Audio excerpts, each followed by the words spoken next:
Hello guys, welcome back to our channel. ఈరోజు మన ఛానల్లో అందరికీ ఎంతో ఇష్టమైన స్వీట్ రెసిపీ అయిన గులాబ్ జామ్ని ఎలా ప్రిపేర్ చేసుకోవాలో నేర్చుకుందాం. పిండిని కలపడానికి వీలుగా ఉండే ఒక గిన్నెని తీసుకోవాలి. MTR గులాబ్ జామ్ మిక్స్ని అయితే నేను యూజ్ చేస్తున్నాను. 170 grams ప్యాకెట్ని, ఫుల్ ప్యాకెట్ని అయితే నేను యూజ్ చేస్తున్నాను. పిండి మొత్తాన్ని బౌల్లోకి వేసుకుని చూపిస్తున్న విధంగా కాచి చల్లార్చిన పాలని కొంచెం వేసుకుని చక్కగా కలుపుకోవాలి. ఉండలు లేకుండా పిండిని అయితే కలుపుకోవాలండి. పాలు కనుక సరిపోకపోతే మరి కొంచెం పాలను యాడ్ చేసుకుని కలుపుకోవాలి. ఉండలు లేకుండా కలుపుకోవాలండి. మొత్తాన్ని చక్కగా పాలన్నీ కలిసేలాగా కొద్దిగా పాలను మాత్రమే యాడ్ చేసుకుంటూ ఒక ముద్దలాగైతే మనం ప్రిపేర్ చేసుకోవాలి. మనం తయారు చేసుకున్న పిండి ముద్దని మూత పెట్టి 10 నిమిషాలు పక్కన పెట్టుకోవాలి.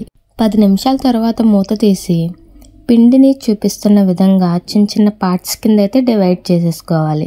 ఇలా చేయడం వల్ల గులాబ్ జామ్స్ అన్నీ ఒకే సైజులో చూడడానికి కూడా చక్కగా కనిపించే విధంగా వస్తాయి.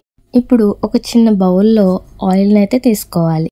ఆయిల్ అప్లై చేయడం వల్ల గులాబ్ జామ్స్ చాలా సాఫ్ట్గా వస్తాయి. పిండి ముద్దను తీసుకుని చేతికి ఆయిల్ అప్లై చేసి చూపిస్తున్న విధంగా చెక్కని బాల్లా మనం చుట్టుకోవాలి. ప్రెస్ చేస్తూ రౌండ్గా అయితే ప్రిపేర్ చేసుకోవాలి. క్రాక్స్ లేకుండా గులాబ్ జామ్ అనేది చక్కగా వచ్చింది.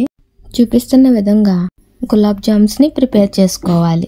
స్టవ్ మీద ప్యాన్ పెట్టి ఆయిల్ వేసి ఆయిల్ వేడైన తర్వాత మనం తయారు చేసుకున్న గులాబ్ జామ్స్ని అయితే యాడ్ చేసుకోవాలి.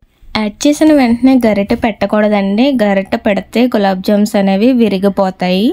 హోల్డర్ సహాయంతో చూపిస్తున్న విధంగా కదపాలి.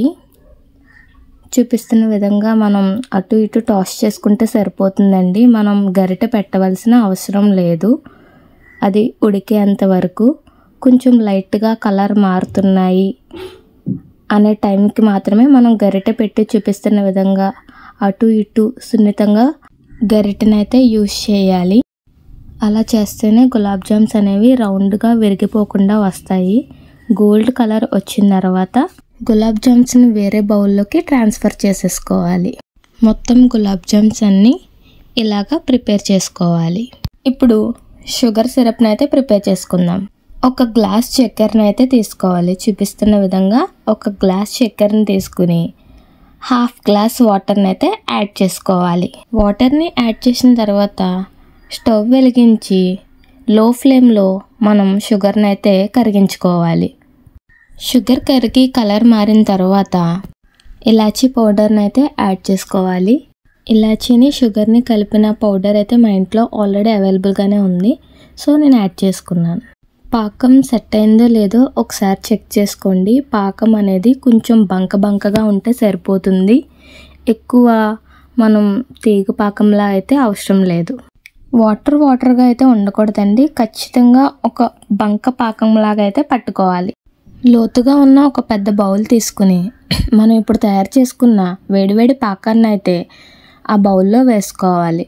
వేసుకున్న తర్వాత మనం ముందుగా ప్రిపేర్ చేసుకున్న గులాబ్ జామ్స్ని అయితే యాడ్ చేసుకోవాలి. పాకం వేడిగా ఉన్నప్పుడే మనం గులాబ్ జామ్స్ అనేవి యాడ్ చేసుకోవాలి. చాలామంది పాకం అవుతున్నప్పుడే గులాబ్ జామ్స్ని యాడ్ చేసుకుంటారు. కానీ అది అలా చేయాలంటే ఖచ్చితంగా ఎక్స్పీరియన్స్ ఉండాలి. ఎక్స్పీరియన్స్ లేని వాళ్ళు ఇలా చేసుకుంటే మనకి ఈజీగా గులాబ్ జామ్స్ అయితే సెట్ అయిపోతాయి. గులాబ్ జామ్స్ సెట్ అవ్వడానికి 2 to 3 hours అయితే పడుతుంది. 3 hours తర్వాత గులాబ్ జామ్స్ సైజ్ అయితే చూపిస్తున్న విధంగా పెరిగింది. నేను చూపిస్తున్న విధంగా అయితే మీరు ట్రై చేస్తే మీకు ఖచ్చితంగా gulab jams first time try చేసినా చాలా చక్కగా కుదురుతుందండి. ఖచ్చితంగా నేను చెప్పిన టిప్స్ అయితే ఫాలో అవ్వండి. విరగకుండా గులాబ్ జామ్స్ అయితే ఈజీగా వస్తాయి. మీరు కూడా ట్రై చేసి మీకు ఎలా కుదిరిందో కామెంట్ చేయండి. మరెన్నో వీడియోస్ కోసం మా ఛానల్ని సబ్స్క్రైబ్ చేసుకోండి. Thank you for watching.